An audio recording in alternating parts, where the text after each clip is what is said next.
Sir నమస్తే అండి, మీ పేరు? నా పేరు వెంకటరావు అండి. నేను న్యాయవాదిగా పనిచేస్తున్నాను. Okay sir. Telugu Desam party legal cell మెంబర్ని. సార్, ముఖ్యంగా ఈరోజు చంద్రబాబు నాయుడు గారి మీద అసైన్డ్ భూముల కేసుల విషయంలో అవకతవకలు చేశారని చెప్పి మళ్ళీ ఒక ఫైబర్ నెట్ కేసులో కానీ మళ్ళీ చంద్రబాబు నాయుడు గారి మీద కేసులు ఓపెన్ చేయడం కానీ అసలు ఏ విధంగా చూడొచ్చు? ఈ కేసులు నిలిచే అవకాశం ఉంది? ఎంతోమంది ప్రస్తుత జగన్మోహన్ రెడ్డి అంటే ఇప్పుడు ఆపద్ధర ముఖ్యమంత్రి అంటాం. ఎందుకంటే మే 13న రాష్ట్రానికే కాక దేశానికి దశ దిశ నిర్దేశించేటువంటి ఎన్నికలు భారతదేశంలోనూ అలాగే ఆంధ్రప్రదేశ్లోని జరగకపోతున్నాయి. ఈ తీర్పు అనేది ఏకపక్షంగా ఉండబోతుంది. మీరన్నట్టు అసైన్డ్ భూముల మీద కేసులు ఎందుకు పెట్టారంటున్నారు. కేసులు పెట్టడం మాత్రమే అతని చేతవును. అతనికి పరిపాలన చేతగాక ఎప్పుడైతే ప్రజావేదికను కూల్చేశాడో, ప్రజల ధనంతో ఉన్నటువంటి నిర్మించినటువంటి ప్రజావేదికను ఎప్పుడైతే కూల్చేశాడో ఆనాటి నుండి కూడా అతను పాలనా వైఫల్యాలను పాలనా వైఫల్యాలను డైవర్ట్ చేయడం కోసమే ఈ కేసులు ఇవన్నీ పెట్టి కూడా పోలీసు వ్యవస్థని తన కనుసైగల్లో పెట్టుకొని ఈ విచిత్రమైన కేసులు అనమాట. ఎలాగుంటాయి అంటే రింగు రోడ్డు నిర్మాణమే జరగలేదు, కానీ రింగు రోడ్లో ఇతను పేరు పెడతారు.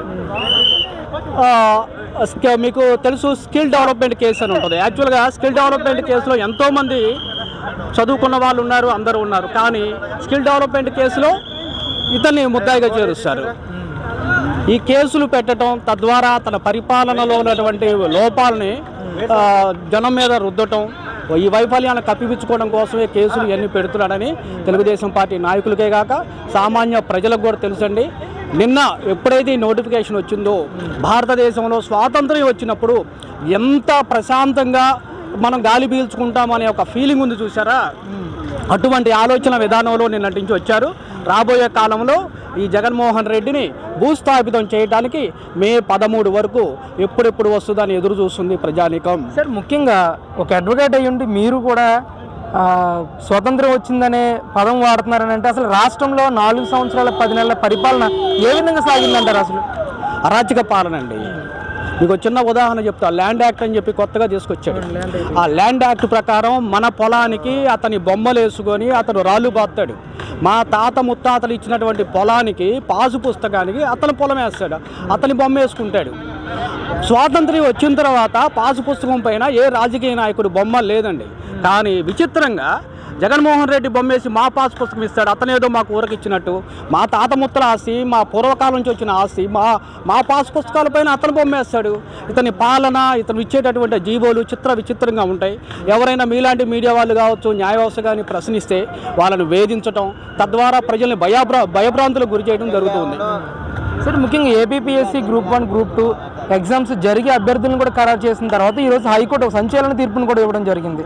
అందులో అవకతవకలు జరిగినాయి, స్కామ్ జరిగింది అనేది కూడా రుజువు అవుతూ ఆ ఎగ్జామ్స్ని రద్దు చేసిన పరిస్థితి కనిపిస్తూ ఉంది. ఏ విధంగా చూస్తారు సార్?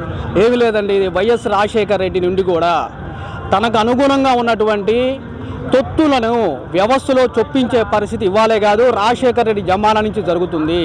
దాన్ని ప్రొలాంగ్ చేసుకుంటూ దాన్ని అనుసరిస్తూ కూడా గౌతమ్ సవాంగ్ కావచ్చు, అక్కడ ఉన్నటువంటి చెంచాగరుల ద్వారా ఈ నిజాయితీగా ఎగ్జామ్ రాసి ఉద్యోగం సంపాదించాలని నిరంతరం కష్టపడవాలని పక్కన నెట్టేసి ఏపీపీఎస్సీ ఎగ్జామ్ని క్వశ్చన్ పేపరు వాళ్ళకి ఇంటికి పంపించి మరీ రాపిచ్చి వాళ్ళకి ఉద్యోగాలు ఇచ్చి వాళ్ళ ద్వారా పరిపాలన వైఫల్యాలని జనాలకి లేకుండా చేసేటట్టుగా ప్రవర్తించాడు. అది గౌరవ హైకోర్టు దాన్ని కొట్టేసి మళ్ళీ నిజాయితీ పరులైనటువంటి అభ్యర్థులు న్యాయం జరగాలని ఒక సాహసోపేత నిర్ణయం తీసుకుంది. దీన్ని అందరూ హర్షిస్తున్నారు.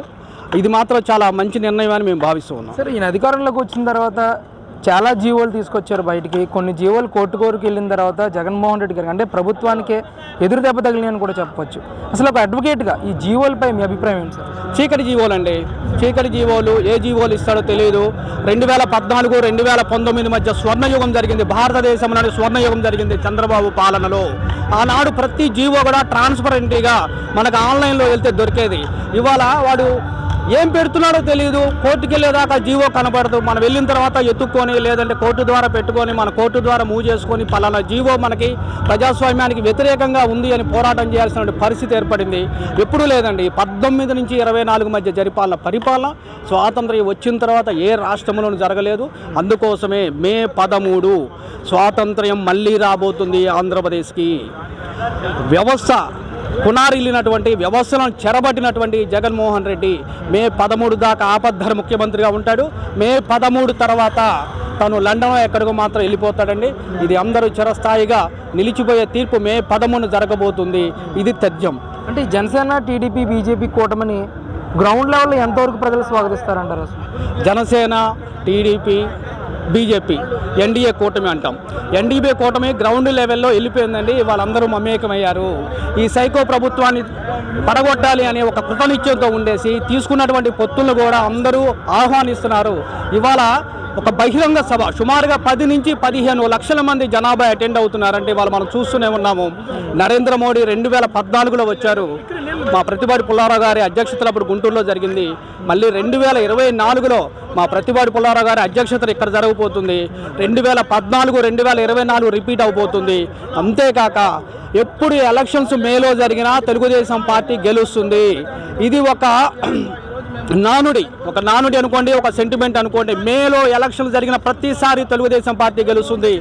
ఈ ఎన్డీఏ 160 సీట్లు గెలిచే అవకాశం ఉందని సర్వేలు మొత్తం ఏకపక్షంగా వస్తున్నాయి. ఈ జగన్మోహన్ రెడ్డి మే 13 తర్వాత కనపడ్డు. ఇది రాసి పెట్టుకోండి సార్. ముఖ్యంగా గ్రౌండ్ లెవెల్లో టీడీపీ, జనసేన, బీజేపీ కార్యకర్తలు కానీ నాయకులు కానీ సమన్వయం ఏ విధంగా ఉంది? కలిసి ముందుకెళ్లే పరిస్థితి రాష్ట్రంలో ఉందా? 100% ఉందండి. సమన్వయం ఒకటే ఎజెండా అండి. ఈ రాక్షస పాలన అంతమైపోవాలి. ఆనాడు బ్రిటిషు మీద అన్ని కులాలకి, మతాలకు అతీతంగా మనం ఎలాగైతే స్వాతంత్ర పోరాటం చేశామో నేడు అదే పోరాటం మనం చేస్తున్నాం. బీజేపీ కావచ్చు, జనసేన కావచ్చు, టీడీపీ కావచ్చు, కార్యకర్తలు కానీ, నాయకులు కానీ, ప్రజలు కానీ అందరూ మమేకమైపోయారు. ఎప్పుడైతే ఈ రాక్షస పాలన మనం అంతమొందించాలి, ప్రజాస్వామ్యం మనకి ఇచ్చిన ఓటు హక్కును వినియోగించుకొని వీళ్ళని మనం అనగతొక్కాలి అనే దీనికి వచ్చేసారండి. మే 13 మనకి చిరస్థాయి రిజల్ట్ రాబోతుంది. నేను మంచి చేశాను అనుకుంటే నాకు 2వ అవకాశం ఇవ్వండి అని కూడా అడుగుతున్నారు జగన్ గారు. ఏం మంచి చేశాడండి? బటన్ నొక్కుతాడు. ఆయన 1000 కోట్లు కనుక పంచుతున్నాను అంటే అందుట్లో 10 కోట్లే పంచుతాడు. 990 కోట్లు కనపడవు. ఇవాళ సామాన్య మానవుడు బతికేటటువంటి పరిస్థితులు ఉన్నాయా? నువ్వు ఇచ్చేదేమో 10 మందికి, నువ్వు దోచుకునేదేమో 100 మందికి. ఎక్కడి నుంచి వస్తుంది? నిరుద్యోగం లేదు. ఇవాళ మనం గ్రౌండ్ లెవెల్కి వెళ్తున్నాం. యువత అంతా కూడా నిరుద్యోగం లేదని చెప్పేసి కసిగా బయటకు వస్తున్నారు. రైతుల పరిస్థితి అలాగే ఉంది, మహిళల పరిస్థితి అలాగే ఉంది. ఒక డెవలప్మెంట్ లేదు. ఇప్పటికీ కులాలు, మతాలు, ఈక్వేషన్ల మీద వీళ్ళందరినీ కూడా నాశనం చేసేటటువంటి ప్రణాళికలు తప్పితే అభివృద్ధి తీసుకొచ్చే ప్రణాళిక ఒక్కటి కూడా చేయలేదు. దీని మీద అందరూ ఆలోచించారు. రాబోయే కాలంలో స్వర్ణయుగం చంద్రబాబు గారి సారథ్యంలో నడవబోతుంది. ఓసరవెల్లి హామీలతో, పొత్తులతో మీ ముందుకు వస్తా ఉన్నారు. ప్రజలు ఎవరో నమ్మద్దు. పేదల బిడ్డ ఆయన నన్ను మాత్రమే నమ్మండి, మీకు మంచి చేస్తాడు మీ బిడ్డ. ఆయన ఏం చెప్పినా నమ్మే పరిస్థితిలో ప్రజలు లేరండి.